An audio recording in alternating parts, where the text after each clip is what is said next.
ಅಯ್ಯೋ ನನ್ನ ಕಾಲಿಗೆ ಯಾಕಮ್ಮ ಬೀಳ್ತೆ? ಹೇಳ್ಬೇನೆ, ಹೇಳು ಹೇಳು. ಯಾಕೆ ಮಾಡ್ತಾ ಇದೀಯಾ? ಏನಾಯ್ತು ಅಂತ? ಇದೆಲ್ಲ ಕನ್ಸ ನನ್ಸ ಅಂತ ಗೊತ್ತಾಗ್ತಿಲ್ಲ ರಾಯ್ರೆ. ಇಷ್ಟು ದಿನ ನಾನು ನಚ್ಚಿ ಇಬ್ರೆ ಒದ್ದಾಡ್ತಾ ಇದ್ವಿ, ಪ್ರೀತಿ ಕಾಳಜಿಗೋಸ್ಕರ ಪರಿತಪಿಸ್ತಾ ಇದ್ವಿ. ಆದ್ರೆ ಈ ಜನ್ಮದಲ್ಲಿ ಅದು ಸಿಗುತ್ತೆ ಅಂತ ಅನ್ಕೊಂಡಿರ್ಲಿಲ್ಲ ರಾಯ್ರೆ. ಆದ್ರೆ ನೀವು ದೇವ್ರಾಗ್ ಬಂದು ಈ ತುಂಬು ಕುಟುಂಬಕ್ಕೆ ನಮ್ಮನ್ನ ಕರ್ಕೊಂಡ್ಬಂದ್ರಿ. ಈ ಮನೇಲಿರೋರು ಎಲ್ಲರೂ ನಿಮ್ಮ ಹಾಗೆ ಒಳ್ಳೆಯವರು. ಅದು ಒಂಥರ ನಿಜಾನೇ ಅಲ್ವೇನಮ್ಮ? ಇದು ನಿನ್ನ ಮನೆ. ನಚ್ಚಿ ಈ ಮನೆ ಮಗ. ಈ ಮನೆ ಎಲ್ಲರ ಪ್ರೀತಿನೂ ಅವನಿಗೆ ಸಿಗಬೇಕು, ಅದು ಅವನ ಹಕ್ಕು. ಆದರೂ ಇಷ್ಟೊಂದು ಪ್ರೀತಿ ನನಗೆ ಸಿಗುತ್ತೆ ಅಂತ ನಾನು ಊಹೆನೇ ಮಾಡಿರಲಿಲ್ಲ ರಾಯ್ರೆ. ಇದರಿಂದ ನಿನಗೆ ಸಮಾಧಾನ ಆಗಿದ್ರೆ ನನಗೂ ಖುಷಿನೇ ಕಣಮ್ಮ. ಆಗಿರೋ ತಪ್ಪಿಗೆ ಪೂರ್ತಿ ನ್ಯಾಯ ಕೊಡಿಸ್ತೀನೋ ಇಲ್ಲೋ ಗೊತ್ತಿಲ್ಲ. ನಾನಂತೂ ನನ್ನ ಕೈಲಾದ ಪ್ರಯತ್ನ ಖಂಡಿತ ಮಾಡ್ತೀನಿ.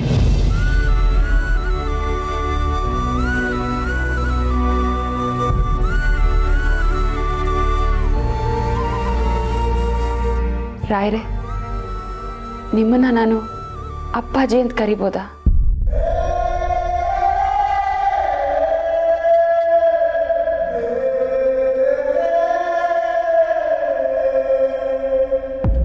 ಎಲ್ಲರಿಂದ ದೂರವಾಗಿ ಅಜ್ಞಾತವಾಸದಲ್ಲಿದ್ದ ನನಗೆ ಇದೊಂಥರ ಪುನರ್ಜನ್ಮ ಇದ್ದ ಹಾಗೆ ರಾಯ್ರೆ. ಇದಕ್ಕೆಲ್ಲ ಕಾರಣ ನೀವು. ಅದಕ್ಕೆ ನಿಮಗೇನು ಅಭ್ಯಂತರ ಇಲ್ಲ ಅಂದರೆ ನಾನು ನಿಮ್ಮನ್ನ ಅಪ್ಪಾಜಿ ಅಂತೀನಿ. ಅಯ್ಯೋ, ಅದಕ್ಕೇನಂತೆ, ಧಾರಾಳವಾಗಿ ಕರಿಯಮ್ಮ. ಹಾಗೆ ಇನ್ನೊಂದು ರಿಕ್ವೆಸ್ಟ್, ನೀವಿಲ್ಲ ಅಂತ ಹೇಳಬಾರ್ದು. ನಿನ್ನ ಪರಿಸ್ಥಿತಿ ಬಗ್ಗೆ ನನಗೆ ಗೊತ್ತಮ್ಮ, ನನ್ನ ಪರಿಸ್ಥಿತಿ ಬಗ್ಗೆ ನಿನಗೆ ಗೊತ್ತಿದೆ. ಆದರೆ ನನ್ನ ಇಕ್ಕಟ್ಟಿಗೆ ಸಿಕ್ಸೋ ಅಂಥದ್ದು ಯಾವುದೂ ಕೇಳಬಾರ್ದು. ಅಯ್ಯೋ, ಹಾಗೆಲ್ಲ ಏನೂ ಇಲ್ಲ ಅಪ್ಪಾಜಿ. ನೀವು ಮನಸ್ಸು ಮಾಡಿದ್ರೆ ಖಂಡಿತವಾಗ್ಲೂ ನಡ್ಸ್ಕೊಡ್ಬೋದು. ಕೇಳಮ್ಮ, ಅದೇನಂತ ಕೇಳು. ಅಪ್ಪಾಜಿ, ಕಡೆಯವರೆಗೂ ನಾನು ನಿಮ್ಮ ಜೊತೆ ಈ ಮನೆಯವ್ರ ಜೊತೆ ಇರೋ ಹಾಗೆ ಅವಕಾಶ ಮಾಡಿಕೊಡ್ತೀರಾ? ಅಂದರೆ ಅವ್ರನ್ನ? ಇಲ್ಲ ಇಲ್ಲ ಅಪ್ಪಾಜಿ, ಅವ್ರು ನನ್ನನ್ನು ಅವ್ರ ಹೆಂಡತಿ ಅಂತ ಎಲ್ಲರೂ ಮುಂದೆ ಒಪ್ಕೊಳ್ತಾ ಇದ್ರು ಪರವಾಗಿಲ್ಲ. ನಾನು ಪಡ್ಕೊಂಬಂದಿದ್ದು ಇಷ್ಟೇ ಅಂತ ಸುಮ್ಮನಾಗ್ಬಿಡ್ತೀನಿ. ಆದರೆ ನನ್ನ ನಚ್ಚಿಗೆ ಎಲ್ಲರೂ ಪ್ರೀತಿನೂ ಸಿಗಬೇಕು ಅಪ್ಪಾಜಿ, ಅಷ್ಟು ಸಾಕು ನನಗೆ. ಎಂಥ ಒಳ್ಳೆ ಗುಣ ನಮ್ಮ ನಿಂದು. ದಯವೆಚ್ಚ ಹೇಗಿದೆಯೋ ಹಾಗಾಗುತ್ತೆ. ಆಯ್ತು, ಹೋಗಿ ಮಲಕ್ಕೂ, ಹೋಗಮ್ಮ, ಹೋಗು.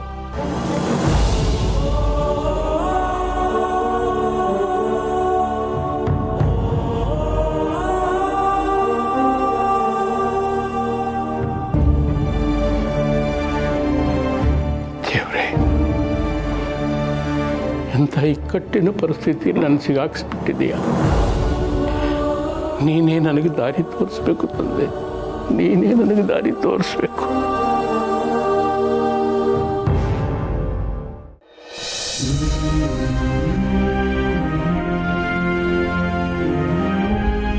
ಅಳಿಂದ್ರೆ, ತಿಂಡಿ ಇಷ್ಟ ಆಗ್ಲಿಲ್ವಾ?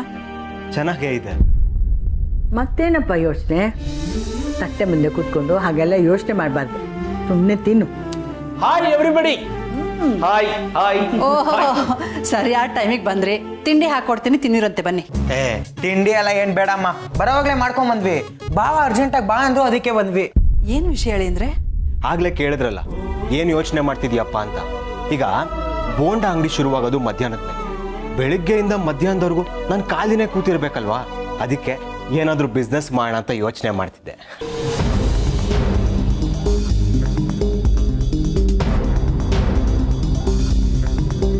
ಯಾಕೆ ಐಡಿಯಾ ಚೆನ್ನಾಗಿಲ್ವಾ?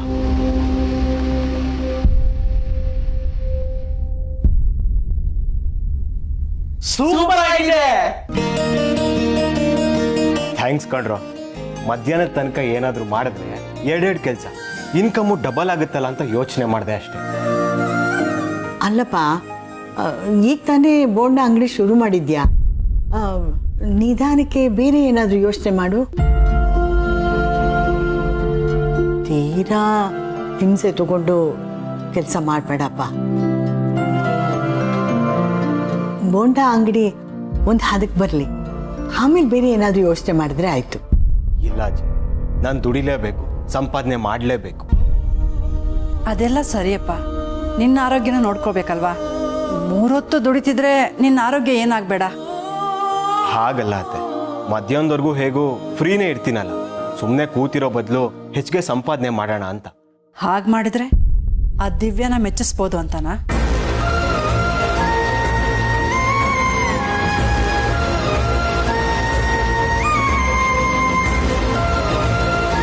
ನೀವು ಹಾಗೇನಾದರೂ ಅಂದ್ಕೊಂಡಿದ್ರೆ ಆ ವಿಷಯನ ಮರ್ತ್ಬಿಡಿ ಹೇಳಿದ್ರೆ.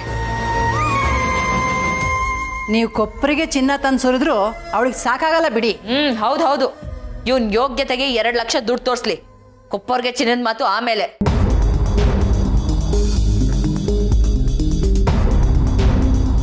ನೋಡೆ, ಯಾರನ್ನು ಕೈಲಾಗ್ದವ್ರು ಅನ್ನೋ ಥರ ನಡೆಸ್ಕೊಳ್ಬಾರ್ದು.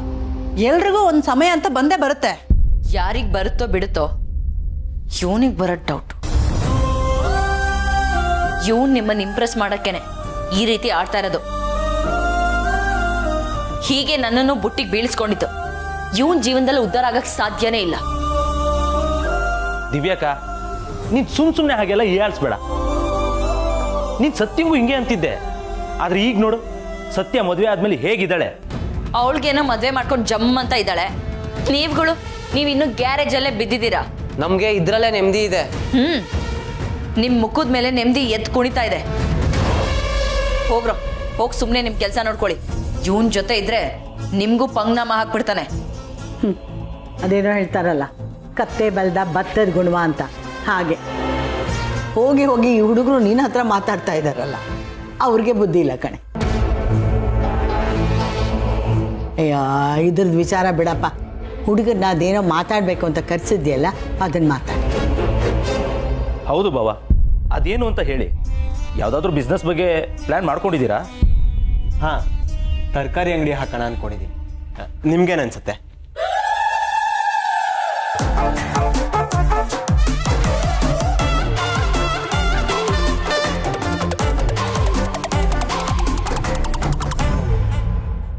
ಸೂಪರ್ ಬಾವಾ, ಅದ್ರಲ್ಲಿ ತುಂಬಾ ಲಾಭ ಇದೆ ಅಂತ ಕೇಳಿದ್ದೀನಿ. ಹಾಗಿದ್ರೆ ಇನ್ ಮುಂದೆ ಬಾವ ಫುಲ್ ಬಿಸಿ. ದಿವ್ಯಕ್ಕನ ಹತ್ರ ಬೈಸ್ಕೊಳ್ಳೋದಕ್ಕೂ ಟೈಮ್ ಇರಲ್ವೇನೋ ಅಲ್ವಾ ಬಾವ? ದಿವ್ಯಾಕನ ಕೈಯಲ್ಲಿ ಸಿಗಾಕೊಂಬಾರ್ದು ಅಂತಾನೆ 2 ಶಿಫ್ಟ್ ಕೆಲಸ ಪ್ಲಾನ್ ಮಾಡಿದ್ದೀರಾ ಅಲ್ವಾ ಬಾವಾ? ಏಯ್, ಸುಮ್ಮನೆ ಇದ್ರೆ ಸರಿ. ಇವಾಗ ಅದು ಸರಿನೇ, ನಿನ್ನ ಬಾಯಿಗೆ ಸಿಕ್ಕಿ ನಾವು ಬದುಕಕ್ಕಾಗತ್ತಾ? ಬಾಲ, ಏನಿದು ಹೊಸ ಗೋಳು? ನೋಡು, ತರಕಾರಿ ಅಂಗಡಿ ಎಲ್ಲ ಹಾಕ್ಬೇಡ, ನನಗಿಷ್ಟ ಆಗಲ್ಲ. ಮತ್ತಿನ್ನೇನು ಮಾಡಲಿ? ಬಿಸ್ನೆಸ್ ಮಾಡ್ಬೇಕು ಅಂದ್ರೆ ಏನಾದ್ರು ದೊಡ್ಡದಾಗಿ ಮಾಡ್ಬೋದಲ್ಲ. ಈ ರೀತಿ ರೋಡಲ್ಲಿ ಕಾಂಜಿ ಪಿಂಜಿ ಅಂಗಡಿ ಹಾಕಿ ನಾನು ಮರ್ಯಾದೆ ಕಳೀತಾ ಇದ್ಯಾ?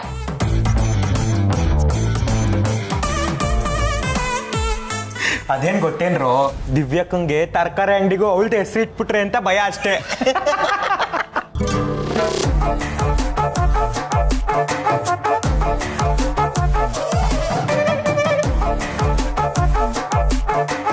ಬಾಲ, ಇವಳ ಬಗ್ಗೆ ತಲೆ ಕೆಡಿಸ್ಕೊಬೇಡ.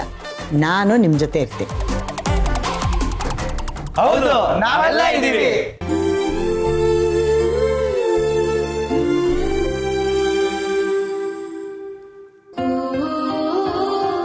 ನಚ್ಚಿ, ನಾನು ಹೇಳೋದನ್ನ ಸರಿಯಾಗಿ ಕೇಳಿಸ್ಕೊ. ಹಾಂ, ನಾನು ಹೇಳೋ ತನಕ ನೀನು ಅಪ್ಪನ ಹತ್ರ ಹೋಗಬಾರ್ದು, ಮಾತಾಡಬಾರ್ದು. ಗೊತ್ತಾಯ್ತಾ? ಅರ್ಥ ಆಗ್ತಿದ್ಯಾ?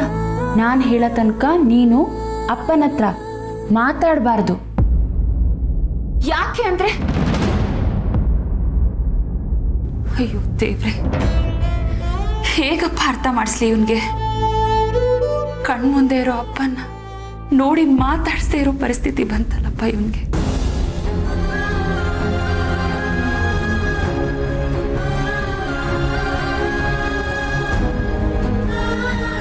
ಯಾಕೆ ಅಂತ ಕೇಳಿದ್ರೆ ಏನ್ ಹೇಳಿ ನಚ್ಚಿ ನೀನು ಎಲ್ರ ಮುಂದೆ ಅವ್ರ ಹತ್ರ ಹೋಗಿ ಮಾತಾಡಿದ್ರೆ ನಮ್ಮನ್ನ ಈ ಮನೆಯಿಂದ ಓಡಿಸ್ಬಿಡ್ತಾರೆ.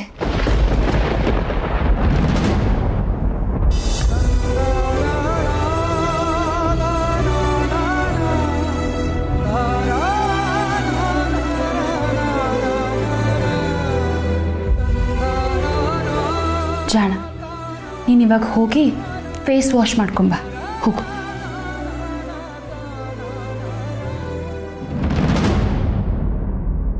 ದೇವ್ರೆ, ಯಾವ ತಾಯಿಗೂ ಇಂಥ ಪರಿಸ್ಥಿತಿ ಬರೋದು ಬೇಡ. ಹೆತ್ತ ತಂದೆ ಇದ್ದಾನೆ ಮಗುನ್ ದೂರ ಇಡೋ ಪರಿಸ್ಥಿತಿ ಬಂತಲ್ಲಪ್ಪ. ಇವ್ರ ಜೊತೆಲಿ ಇವ್ರ ಮನೆಯಲ್ಲೇ ಇರೋಂಥ ಅವಕಾಶ ಸಿಕ್ತು ಅಂತ ಖುಷಿ ಪಡ್ಲು, ಜೊತೆಲೇ ಇದ್ದು ದೂರ ಇರಬೇಕು ಅಂತ ಸಂಕಟ ಪಡ್ಲು ಗೊತ್ತಾಗ್ತಾ ಇಲ್ಲ.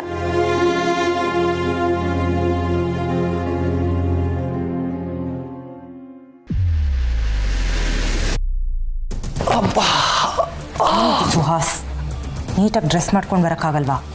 ನನಗೂ ಗೆಟಪ್ ಚೇಂಜ್ ಮಾಡಬೇಕು ಅಂತ ಇನ್ನೂ ಇನ್ಫಾರ್ಮ್ ಮಾಡಿಲ್ಲ. ಅವ್ರು ಹೇಳಲ್ಲ. ಅವ್ರು ಹೇಳಿಲ್ಲ ಅಂತ ನಾವು ಹೀಗೆ ಇದ್ದರೆ ನಮ್ಮಿಬ್ಬರನ್ನ ಪರ್ಮನೆಂಟಾಗಿ ಮನೆ ಕೆಲಸದವ್ರಾಗಿ ಮಾಡ್ತಾರೆ. ಕೆಲವೊಂದು ಫ್ರೀಡಮು ನಮಗಿರೋದಿಲ್ಲ ಸುಹಾಸ್, ಅದನ್ನು ಬಲವಂತವಾಗಿ ನಾವೇ ಕಿತ್ಕೋಬೇಕು. ಸರಿ ಡರ್ಲಿಗೋ, ನೆಕ್ಸ್ಟ್ ಸೀನಲ್ಲಿ ಗೆಟಪ್ ಚೇಂಜ್. ಎಸ್ ಅಪ್ಪ, ಶೆಡ್ಜೆಲ್ ಅಂತ ಜರ್ಮನ್ ಕಂಪ್ನಿ ಇದೆಯಲ್ಲ, ಆ ಎಕ್ಸ್ಪೋರ್ಟ್ ಕಂಪ್ನಿ, ಅವ್ರ ಜೊತೆ ಮಾತುಕತೆ ನಡೀತಾ ಇದೆ. ಒಂದು ಮೀಟಿಂಗ್ ಆಗಿದೆ, ಅವರಿಂದ ಆರ್ಡರ್ ತೊಗೊಳ್ಳೋದಾ ಬೇಡವಾ ಅಂತ ಇನ್ನೂ ಡಿಸೈಡ್ ಆಗಿಲ್ಲ. ಇವಾಗ ಡಿಸೈಡ್ ಮಾಡಬೇಕು. ಇನ್ನೊಂದು ಮೀಟಿಂಗಲ್ಲಿ ಎಲ್ಲ ಗೊತ್ತಾಗುತ್ತೆ. ಕಾಫಿ ತಗೊಳ್ಳಿ. Thank you.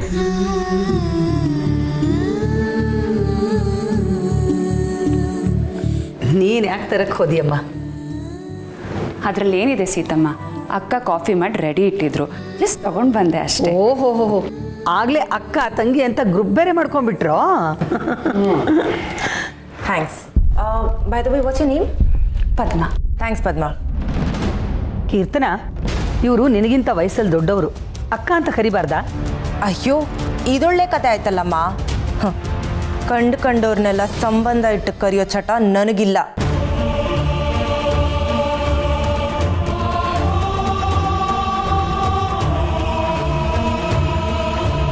ಕೀರ್ತನ, ಮಾತಿನ ಮೇಲೆ ಸ್ವಲ್ಪ ನಿಗಾ ಇರಲಿ. ಪದ್ಮ, ನೀನು ಬೇಜಾರು ಮಾಡ್ಕೊಬಿಡಮ್ಮ. ಇರ್ಲಿ ಬಿಡಿ, ಅವ್ರಿಗಿಷ್ಟ ಬಂದ ಹಾಗೆ ಕರೀಲಿ. ಆಹಾ, ಏನು ಡ್ರಾಮಾ ಮಾಡ್ತಿದ್ದಾಳೆ. ಈ ಮನೆಗೆ ಇವಳೊಬ್ಳು ಮಿಸ್ಸಿಂಗ್ ಇದ್ಲು. ನೀನೇನು ಬೇಜಾರು ಮಾಡ್ಕೋಬೇಡಮ್ಮ ಪದ್ಮ. ನಮ್ಮ ಮನೇಲಿ ಎಲ್ಲರೂ ಒಂಥರ ಆದರೆ ಇವಳೇ ಒಂಥರ. ಎಲ್ರದ್ದು ಒಂದು ದಾರಿ ಆದರೆ ಎಡವಟ್ಟಂದೆ ಇನ್ನೊಂದು ದಾರಿ ಅಂತಾರಲ್ಲ, ಹಾಗೆ ಇವಳು. ಇಲ್ಲ ಸೀತಮ್ಮ, ನನ್ನ ಸ್ಥಾನನ ನಾನು ಯಾವತ್ತೂ ಮರೆಯಲ್ಲ.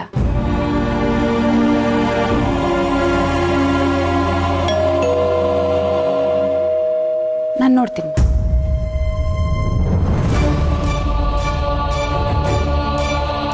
ಏನಮ್ಮ ನೀನು ಬಂದವ್ರ ಮುಂದೆನೂ ನನಗೆ ಅವಮಾನ ಮಾಡಬೇಕಾ?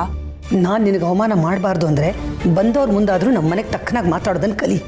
ನಾನು ಸರಿಯಾಗೇ ಮಾತಾಡ್ತೀನಿ, ಆದರೆ ನೀವುಗಳೇ ನಾನು ಏನೇ ಮಾಡಿದ್ರು ಏನೇ ಮಾತಾಡಿದ್ರು ಅದು ತಪ್ಪು ಅಂದೇ ಅಂತೀರಾ. ನೋಡ್ತೀರಿ, ಮುಂದೆ ಒಂದು ದಿವಸ ನಾನೂ ಸರಿ ಅಂತ ನಿಮಗೆ ಅನಿಸುತ್ತೆ. ಹಾಂ, ಆ ಕಾಲನು ಬರಲಿ ಅಂತ ನಾನು ದೇವ್ರ ಹತ್ರ ಬೇಡ್ಕೋತಾ ಇದ್ದೀನಿ.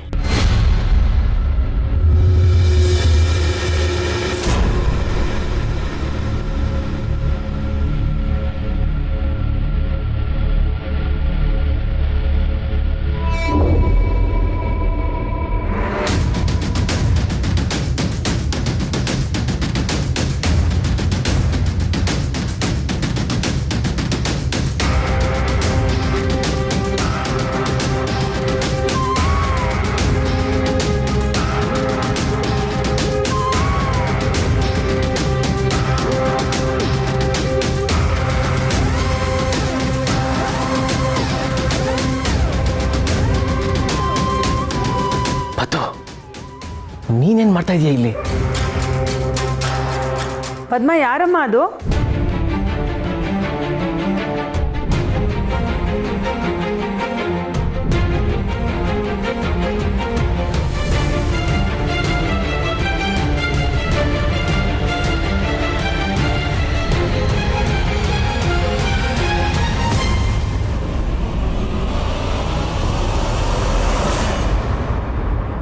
ರೀ ಲಕ್ಷ್ಮಣ, ಯಾಕೋ ಬಾಗ್ಲಲ್ಲೇ ನಿಂತ್ಕೊಂಡಿದ್ಯಾ?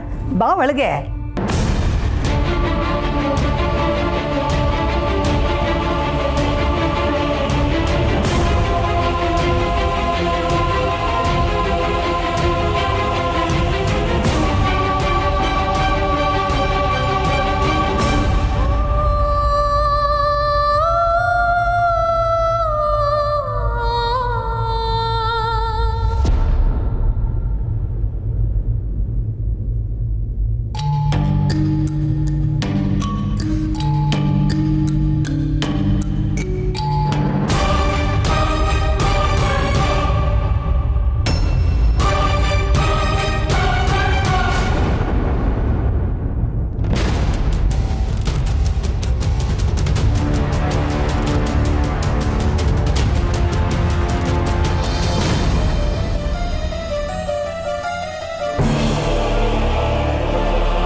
ಲಕ್ಷ್ಮಣ, ಪ್ರಯಾಣ ಎಲ್ಲ ಹೇಗಾಯ್ತೋ?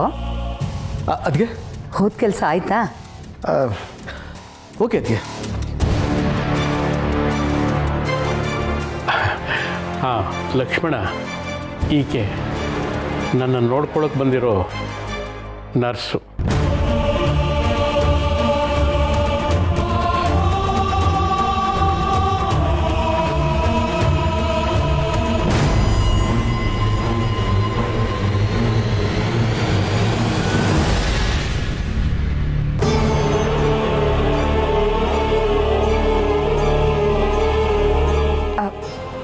ಪದ್ಮ, ಇವರೇ ನಮ್ಮ ಯಜಮಾನ್ರು.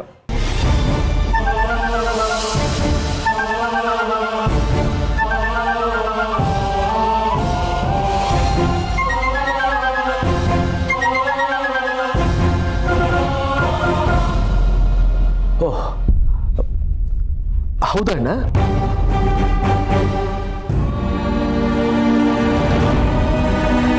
ಲಕ್ಷ್ಮಣ, ನಿನ್ನ ಹೆಂಡತಿ ಅದು ಎಷ್ಟು ನಿನ್ನ ನೆನ್ಪು ಮಾಡ್ಕೋತಿದ್ಲು ಗೊತ್ತಾ? ಅಯ್ಯೋ, ನಮ್ಮ ಯಜಮಾನ್ರು ಊಟ ಮಾಡಿದ್ರೋ ಇಲ್ವೋ, ತಿಂಡಿ ತಿಂದ್ರೋ ಇಲ್ವೋ, ಅವ್ರ ಆರೋಗ್ಯ ಹೇಗಿದೆಯೋ ಏನೋ ಅಂತ ತುಂಬ ಕಾಳಜಿ ಕಣಪ್ಪ. ಒಂದು ಕೆಲಸ ಮಾಡು ಲಕ್ಷ್ಮಣ, ಮುಂದಿನ ಸಲ ಹೋಗ್ಬೇಕಾದ್ರೆ ಊರ್ಮಿಳಾನು ನಿನ್ನ ಜೊತೆ ಕರ್ಕೊಂಡು ಹೋಗ್ಬಿಡು.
ನೀನು ನನ್ನ ತಪ್ಕೊಳ್ಳೋದಕ್ಕೆ ಬಂದೆ ಅಲ್ವಾ?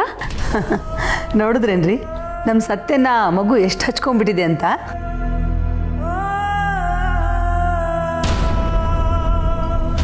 ಲಕ್ಷ್ಮಣ, ಹೋಗಿ ಕೈಕಾಲು ಮುಖ ತೊಳ್ಕೊಂಬ, ಎಲ್ಲ ಒಟ್ಟಿಗೆ ತಿಂಡಿ ತಿನ್ನೋಣ. ರೀ ಬನ್ನಿ. ಚಿಕ್ಕಪ್ಪ, ಚಿಕ್ಕಿ ನಿಮ್ಗೆ ಕಾಯ್ತಾ ಇದ್ರು ಅನ್ಸುತ್ತೆ. ಇವಾಗ ನೋಡಿ ಅವ್ರ ಮುಖದಲ್ಲಿ ಒಂದು ಕರೆ ಬಂದ್ಬಿಟ್ಟಿದೆ. ನಡೀರು ನಡೀರಿ.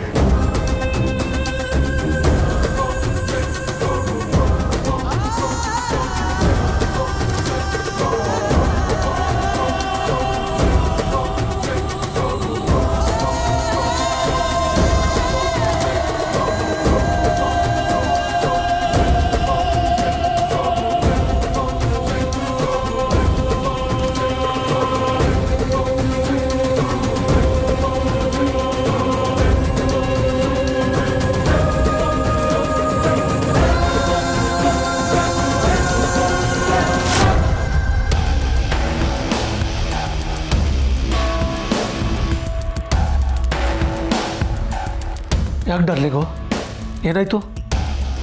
ಏನು ನಡೀತಿದೆ ಈ ಮನೇಲಿ? ಸತ್ಯ ಯಾಕೆ ಗಾಬರಿ ಆಗಿದ್ದಾಳೆ? ಅಪ್ಪನೂ ಯಾಕೋ ಟೆನ್ಸ್ಟಾಗಿ ಕಾಣಿಸ್ತಿದ್ದಾರೆ. ಏನೋ ದೊಡ್ಡ ವಿಷಯನೇ ಇದ್ದಾಗಿದೆ. ಇರಲಿ, ತಿಳ್ಕೊತೀನಿ.